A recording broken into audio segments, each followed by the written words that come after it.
Welcome to Encounter Grace, where we come face to face with God's work in the world for our good. Join host Jason McKnight as we explore practical issues of community, theology, and leadership in everyday life. Welcome to Encounter Grace. I'm Jason McKnight, and Ben Hendricks is here with me. And as always, Kent is running the magic behind the scenes. We're glad you're with us. And we're going to talk about something fun and different today. The latest thing on its way to being normalized for folks at large in our culture today is sports betting, which sounds so much cooler than gambling. Sports betting. But now, on our phones, we're able to download apps, link them to our credit card, our bank account, PayPal, whatever, and we can place small bets on all sorts of games, on all sorts of elements within the game. And so now, instead of just watching whatever game you're going to watch, a growing subset of viewers will actively be engaged in the game, viewing and betting, with more at stake than simply pride in your team winning or losing. So this podcast isn't going to be talking about the ups and downs of sports betting or gambling, but rather about this. As with everything else on our phones and everything else in our days and everything else that seems to be in our culture, this is a new way for people to be drawn into addictive tendencies or habits that might harm us. My first conversation, Ben, with you about this was several months ago, really, FanDuel and DraftKings, and it was really about the normalization of this and what do you think this means? Because I know I'm old.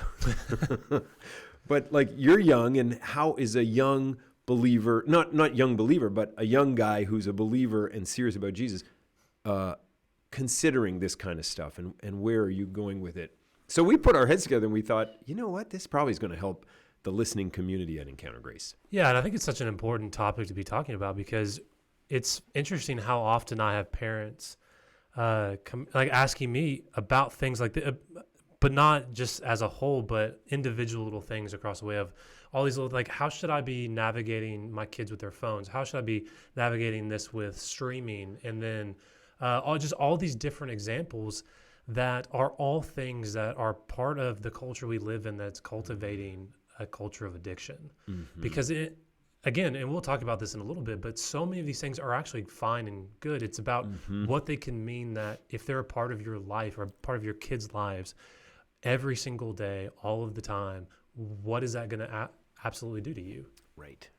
And that's where the trouble is. And that's where the trouble is when we pick things up and pick up habits or practices or behaviors that we just don't even realize we have or we're holding or we're doing, and we haven't evaluated whether they're good for us or not. And that's the whole deal. And I wonder if just as we think, the combination of our day, our time, people, every single person listening to this will have a similar basket of inputs in their lives. There's a high degree of opportunity and freedom and choices and discretionary time and pastimes at our fingertips, which may not have been true for someone 200 years ago, is not true for someone, working in the salt mines of India, but here we are, and we've got this combination of freedom and choice and discretionary time and opportunity and all these kinds of things.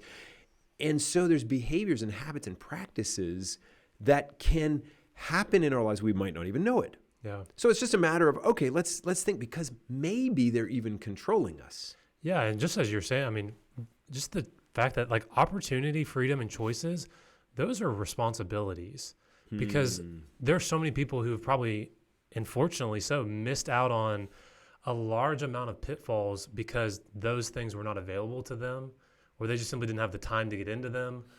But for many of us, we do have those opportunities. Again, with just the onset of the smartphone, with everything right at your fingertips pretty much all of the time, for a lot of us in the kind of coming out of and still in so much just all things COVID and having more time on our hands where we're just by ourselves or wherever, and just with so many choices out there, with all of this opportunity, all of this freedom, it's very easy to get into this culture of addiction.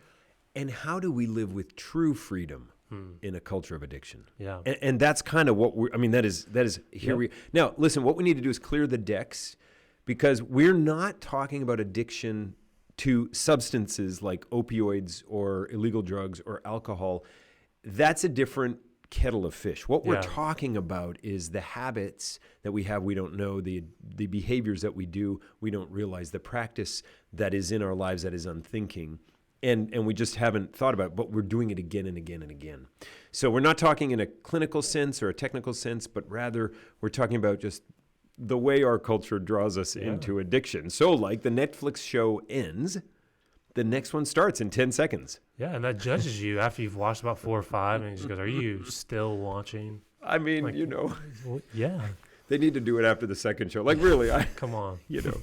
I'm telling you. And then, like, I think of you go to the grocery store and all of the packaging, all the food is just, you can't buy a small package of Oreos. You just can't do it. You buy the one thing, you're like, I'll just have 1 or 2, and there's just no way. And don't you remember when Double Stuff came out? Yeah, and you're like, why? This is amazing. Who would ever need more? Well, they never sell the old ones anymore. Yeah, why? I don't know where they are. Now we're at triple stuff or mega stuff and all that. All of the above, or a lot of people cannot start their day till they look at the phone. Yeah, they just can't. I mean, it's like that's the thing I got to do. Or I notice this a lot, and this is with everyone. I mean, not everyone, because there's some people that not, but it's with me and with others, is that the conversation lulls and I pull out my phone. It's so bad. It's a behavior I don't realize I'm having, and you can call it an addiction. It's not maybe in a chemical dependency sense, but it's there. Yeah. So what are we going to do about it? Ben, solve this for us, will you? Yeah, once and for all, right? Well, I know that, and one of the reasons why we want to do this was just helping people, one, see this in our culture of this, so many things, and we'll get to a lot of those here in a little bit, are just built around for us to become addicted to them. Mm-hmm. And that can sound a little evil, but some of it's just really good marketing as well. But we want to help people see that that's true, that this is something that we all are actually having to navigate. And then what does it look like to actually navigate it? Right. So I think maybe what we do first is let me just lean into a little bit of addictive behavior. Okay. And then let me ask you to lean into a little bit of how our culture pushes us into that. Yeah. And then both of us at the end can say, well, here's a couple of steps we can all take. So what is addictive behavior? And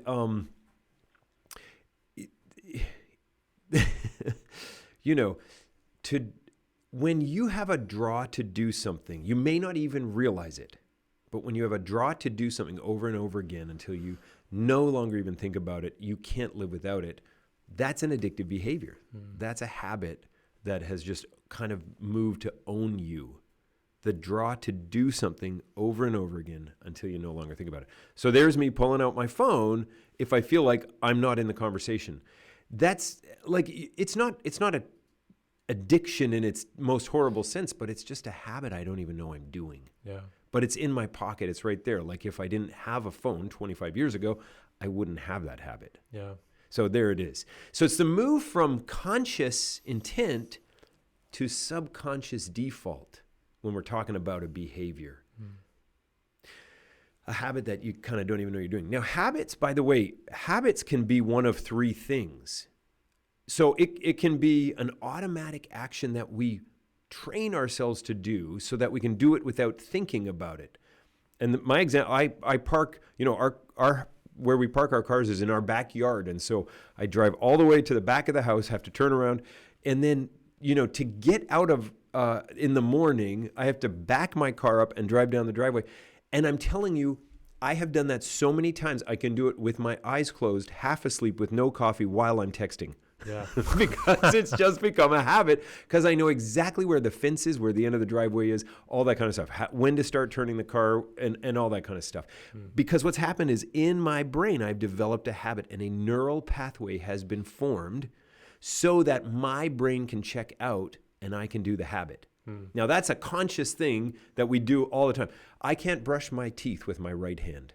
But I can brush them only with my left hand. But I can, it's hilarious. I try it with my other hand every once in a while.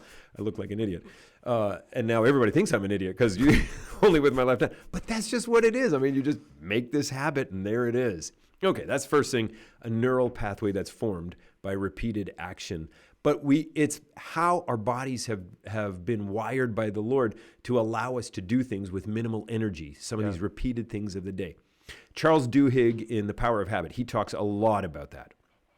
Second thing a habit is a daily practice that we talk about and make ourselves do. So we in the Christian world talk about the habit of reading scripture each morning, the habit of prayer. Now that's not the neural pathway that we do without thinking, brushing your teeth with the left hand.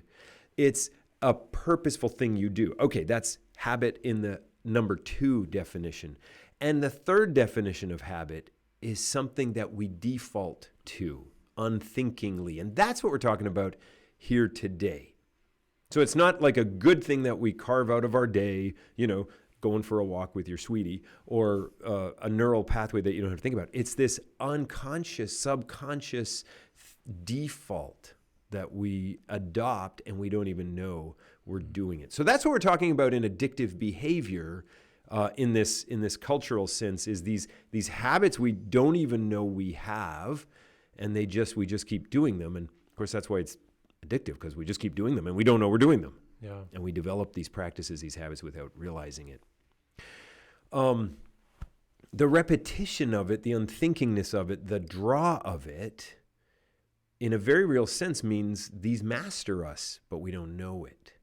There's a power exerted over us, which is why then we talk about it as addiction or an addictiveness.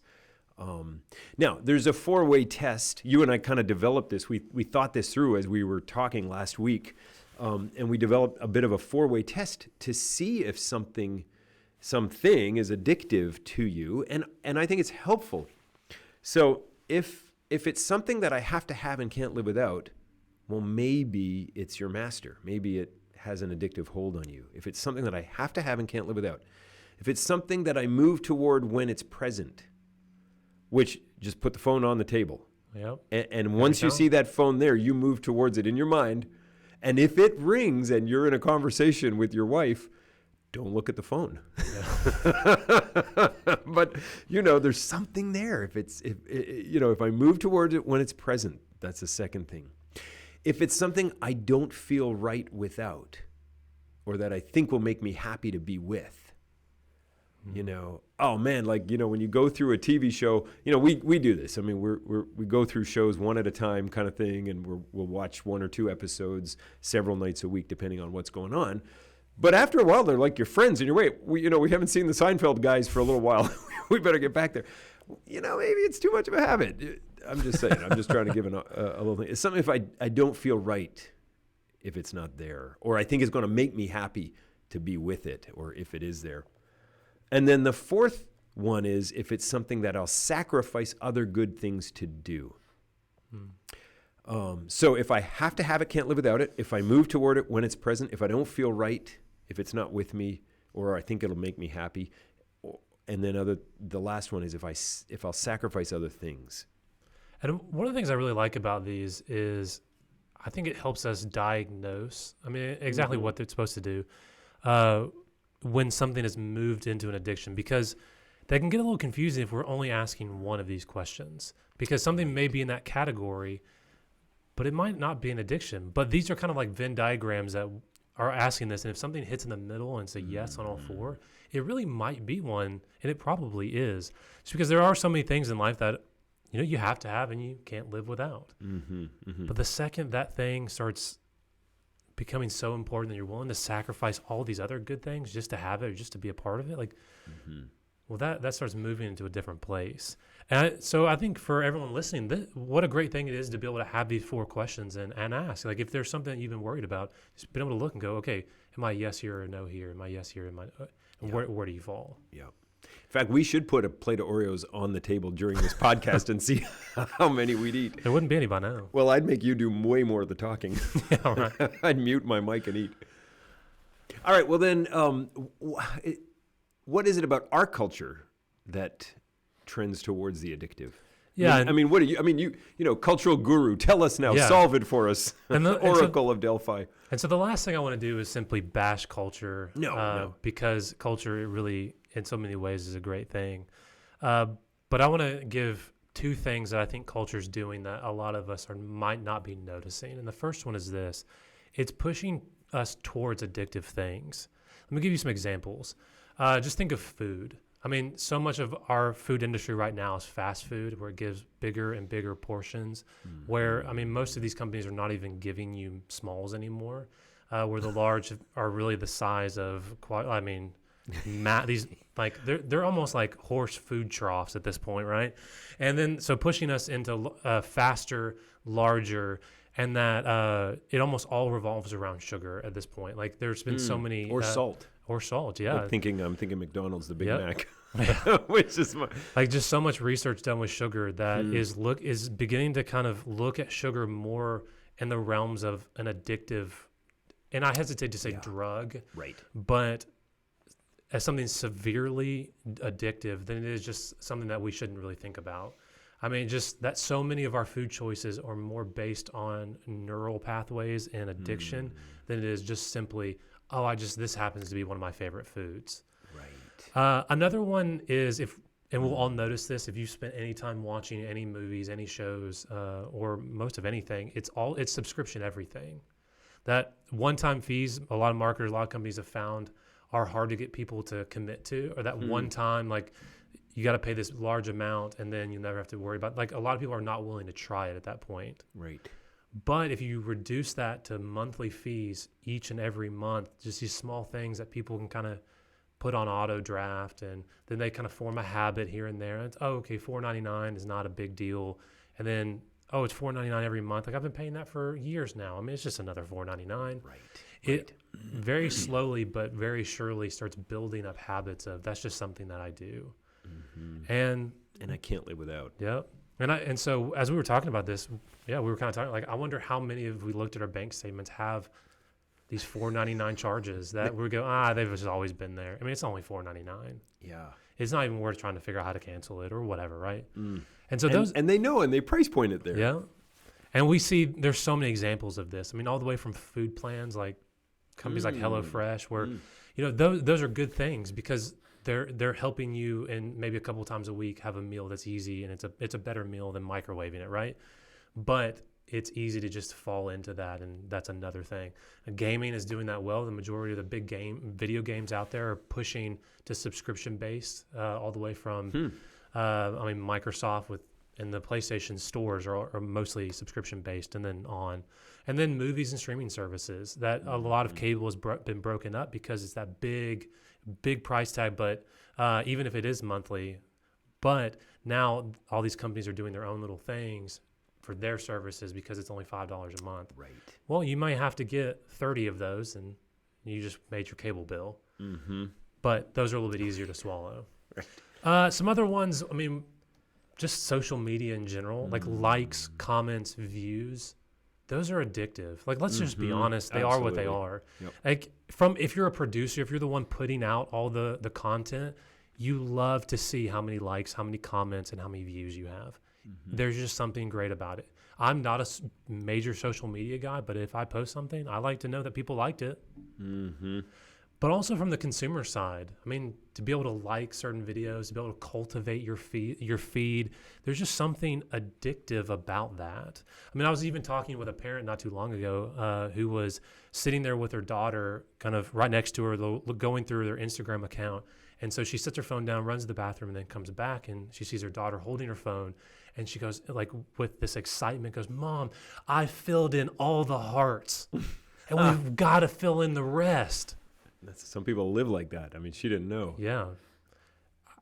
These companies know what they're doing. Yeah, they do. And then just phones in general. And again, phones, none of these things are ultimately bad things, but just phones in general, like every app right in your hand at any moment. These apps designed to sell their services that if you, like, no longer is something like your finances, you have to go to a computer and go look at that. It's on your phone right then. No longer, like, if you want to play fantasy football, you can play it any second of any day. If you want to gamble any second of any day, you'd be on any social media any second of any day.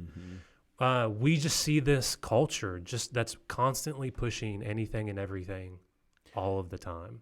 I think you're right. I mean, even out of the phone into 24-hour news cycle, like, everybody's hooked on news, and that means hooked on politics, and that means more divided. Amazon Prime. Everybody's hooked on getting stuff Yeah. because it can get here tomorrow. Yeah. We actually once ordered something and it got there that afternoon. This is It's Kinston. We're amazing. not even in Charlotte. I mean, All right. So I think the crazy. first thing that culture is doing that a lot of times we don't notice is it's pushing us towards addictive things. But the second one is it's pushing us away from moderation. And I just said it a second ago, but there really does seem to be this mantra or this motto in which we're all kind of in unison, agreeing to and even chanting with at times, but never quite notice we are. And it is the anything and everything all of the time. Anything and everything all of the time, without filters, without breaks. We want everything that we can, as much of it as we possibly can, and we want it at any moment, every second of the day. Because why do you need breaks? Why do you need filters? Why do you need to limit yourself from anything? Why do you need moderation? You don't, right? I think that's the lie our culture is telling us. And it takes things that are normally just fine and good by themselves, and it focuses in on them. It puts us in front of them. It even shines a light on some of our darkest habits and our darkest sins. And out from that is never anything really good. I mean, we start seeing rises of, again, some of these fine things like gaming and even exercise, just from so many social media things. Like we just have a culture that's constantly pushing us into focusing more and more of our attention and time and energy all on these things. And I think that's really what addiction is. It's when it is taking this mental space and that's all you can think about. I wonder if we really thought about all of these different places, and there's so many other ones, and we each individually applied them to those four things. Those that four-way test is how many of them would be highlighted here? How many of them would be yeses to a lot of these? Because we live in a culture that really is telling us anything and everything all of the time. And what I was reading about this, one of my favorite books from James K. Smith, and we were talking about this not too long ago, that in his book, You Are What You Love, he talks about these things. And he frames them in the realm of cultural liturgies, which for a lot of us, we're like, what? But this is exactly what he's talking about. All these things that are in our culture that are wooing us and calling us into themselves. And so what are those things that are calling us and that are into an addictive behavior? Because they're there. And are we aware of them? And are we thinking of things in those terms? Yeah. So how do we live with freedom? I mean, a culture that pushes us away from moderation and pushes us towards addictive things. A cultural liturgy, meaning just the pathways of our culture, like a liturgy is the pathways of a church service. Yeah. What does it look like to live with freedom in a culture that pushes us towards addiction? Well, let's think about that a little bit together. I love Galatians 5:1. It says, "It is for freedom that Christ has set you free, and so don't let yourself be enchained again." And, it's for freedom, not just freedom from sin and punishment and doom and death, but freedom from meaninglessness and freedom from mindless habits and freedom from malaise and banality, freedom to matter. So don't let yourself be taken captive again. So how can we take a couple of steps into this freedom that Christ has set us free for? Well, the first thing is, we thought of three things, and the first one is knowing. Knowing that we can be free. Knowing that these things are possibly drawing us into themselves. Knowing that our culture pushes addiction and pushes us away from limits and moderation. I mean, G.I. Joe is right. Knowing is half the battle. We're halfway there. But just if you're listening this far, if you haven't turned this off, you're someone who's going to say, okay, let me keep thinking how I can know this, how I can live this, how I can be free. I think secondly, remember that four-way test for addiction a little bit ago? What if we use that for living by the Spirit? So if something is that I have to have and can't live without, what if that was the Spirit for you? Something I move towards when it's present. The Spirit. Something I don't feel right without. The Spirit. Something I'll sacrifice other good things for. Yes, because you'll get them back when you seek first His kingdom. Imagine if our lives were characterized by being led by the Holy Spirit. What growth and flourishing and adventure and joy it would bring to our lives, what all these gifts we've talked about, the sugary foods and the phones and the whatever, all these gifts, but in their right measure. If the Holy Spirit is number one in our lives and we're developing properly developing the habit of leaning into the Holy Spirit, if he's something I have to have, can't live without, he's something I'm moving towards, something I don't feel right without, something I'll sacrifice anything else for. I remember in my early 20s, I read Charles Stanley's book, The Wonderful Spirit-Filled Life. Did you ever read that? I have not. I mean, it's a terrible title. The Wonderful Spirit-Filled Life. But it was such a pivotal book for me because it was a book about the Holy Spirit by someone who was not an uber charismatic. And I come from a background that is not charismatic. And so this, Charles Stanley's a trustworthy guy for me on this. And it was wonderful. And he helped me understand, and the truths, the biblical truths he laid out, how to walk in the Spirit and love the Spirit and talk to the Spirit and obey him and listen for him and all that kind of stuff, surrendering to the Spirit, watching him develop his fruit in my life. And so that's become a way for me to do battle with the culture of addiction and the sinfulness of addiction in my own life. But that's been helpful for me. So Holy Spirit, number 2. And then I think a third one is, break the flow in life. Like, addiction feeds off of doing things again and again and again without thinking about it. So we know now, and we have the Spirit now, so then go ahead and make a break. Go ahead and make a break. Replace these unthinking habits with purposeful practices that become, the habits. Now, what's the spiritual term for these habits that lead to maturity? Some kind of discipline? Yeah, maybe? The spiritual disciplines. And I mean, that's all it is. I mean, these wonderful spiritual disciplines. Grant's been teaching about it here at Grace, Grant Yao on Sunday mornings, and we just love it. And we've all been teaching about it. Think about it. I mean, here's a small little example. The beautiful spiritual discipline of silence and or solitude. That's a great way to break I wake up, I got to look at my phone. Just to let the first 5 minutes be walking in silence or sitting in silence, or the first 20 minutes to be alone, solitude with the Lord and your coffee. Yeah. And then you attend to the Lord. Well, and then you can start your day with the phone, or maybe 35 years ago we would have said with the newspaper. Yeah. Now you can go out into the world, but silence and solitude as a way to break from that. Anyway, I mean, replacing a bad habit or a neutral habit with a good practice, a good purposeful habit. Yeah, one of the things I love about spiritual disciplines is I think they offer a lot of hope. Just because a lot of us do get stuck in bad habits and we get stuck in addiction. And the promise of a spiritual discipline is that, there can be change and there is hope to take steps out of whatever difficult situation or whatever you're caught in, and be able to actually walk out of that and still find hope, joy, and life in the Lord. I mean, there's real hope in that. And so here, and for a lot of us, maybe some of our addictive habits have had a toll on our walks with the Lord, but for some of us, maybe they haven't. And so for some of us, maybe we do need to take a step in walking a little bit closer with the Lord. But for some of us, it's just as you were saying, the silence and solitude of breaking up our day to get away from those simple addictions and those things that are cultivating. But I find all three of these so just helpful. Of one, I mean, just getting to know that there it really is an issue. There is a problem here, that our culture, the one that we live in, that we call home, is in so many ways calling us to lives of addicts, and to put it bluntly, but two, to kind of have that before us of going, well, do these same tests, these same things apply to the Spirit for me? I mean, when we were talking about that earlier, I was just convicted of that. I'm like, I don't know. Because it's really corny to say it this way, but do you have the same addictive tendencies to God that you do for these other things? And I don't know if I always do, right? Right.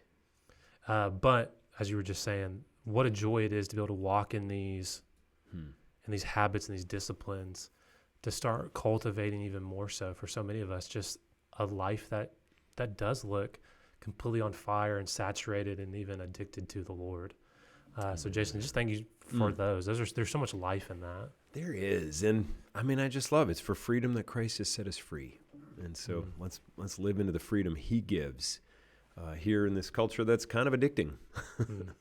Ben, thank you for I mean, it was a great conversation last week as we bantered for an hour or so. I mean, I was thoroughly engaged, and now I think we've been able to help folks as they listen. And I know, people have friends who are sort of on the rat race or on the treadmill, and send this to them. Maybe this is helpful in some way to have people live with a tiny little bit more intentionality as we just all kind of seek to encounter God's grace in our lives. So send it on, encourage each other with this, and we thank everybody for joining us. And Ben, thank you for being here today. Yep.